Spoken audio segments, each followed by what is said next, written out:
Hi everybody, this is John Blackstone. I had to make this video on the run. I'm in a hotel, so I gotta tell you, I'm really angry. Forgive me for being angry, but I can't help it. It's what happens when it comes to the Beatles sometimes. The reason I'm angry is because of the anthology, the new 2025 anthology.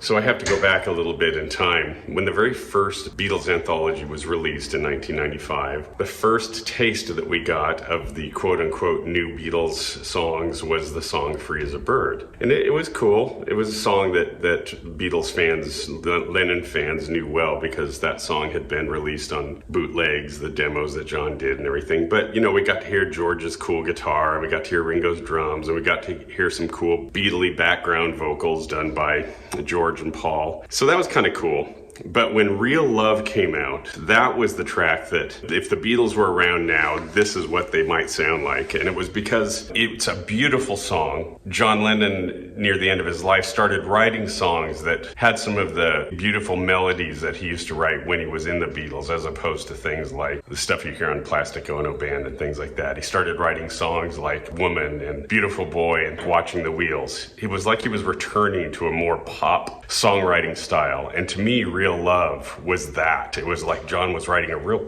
beautiful pop song. And then George and Ringo and Paul got to add their parts. And the coolest standout to the whole thing to me was George's guitar. In between every line that Lennon sang, George played these cool guitar licks. And they weren't all slide guitar, which had become his trademark by then. He played some non-slide guitar licks like this.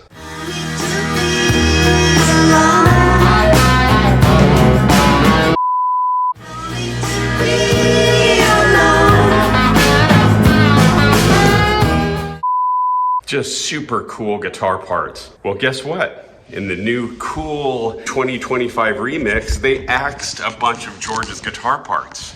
Now, how do you explain that? Something that 30 years ago was supposed to be a new Beatles track because George, Ringo, and Paul participated in it. In 2025, what do? They get rid of George. Boy, that's such a great decision. Great decision, Apple. Compare the two. Listen to the space left open that used to be filled by George's guitar.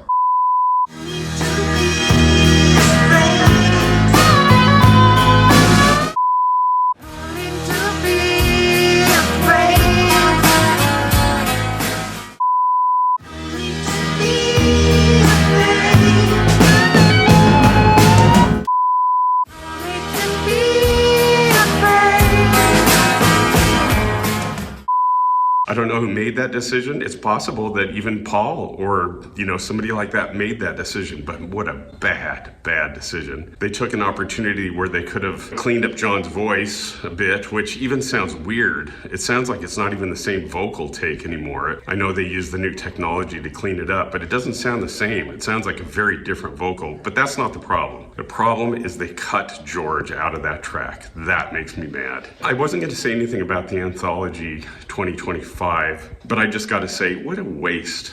What a total cash grab. The new tracks, quote unquote, new tracks that appear on the fourth disc, they could have been dispersed amongst the other three, but no, they filled it out with a bunch of stuff that we've already purchased. So that's a cash grab, a ripoff. It's like, why even do it? The anthology was never supposed to be a high-tech presentation. It was just literally a collection of scraps and odds and ends, some of which came from the soundtrack of old 60s television shows. Why even redo it? It's such a bad decision, and a decision that really tells longtime Beatles fans, we don't care. We couldn't care less about you or the things that you want. They know full well that what we want is Rubber Soul, Magical Mystery Tour, we want Help, we want deluxe versions of those albums, but nope, they give us this rehashed, reheated crap, and it really bothers me. But the worst is that they did that to Real Love.